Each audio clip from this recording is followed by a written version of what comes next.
Hey guys, welcome back to TechMan. Today, let me show you how to get governor stamina in Kingshot. In Kingshot, governor stamina is essential for launching marches, starting rallies, and joining events. So managing it wisely can seriously boost your gameplay. First up, there's passive recovery. Your stamina naturally generates at a rate of 1 point every 5 minutes, or 12 points per hour. As long as you're not already at full capacity, if you hit the cap, regeneration pauses, so use stamina often to keep it flowing. Next, check your storehouse.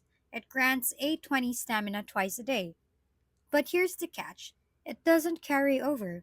You need to collect it within each 12-hour window, or you lose that free boost.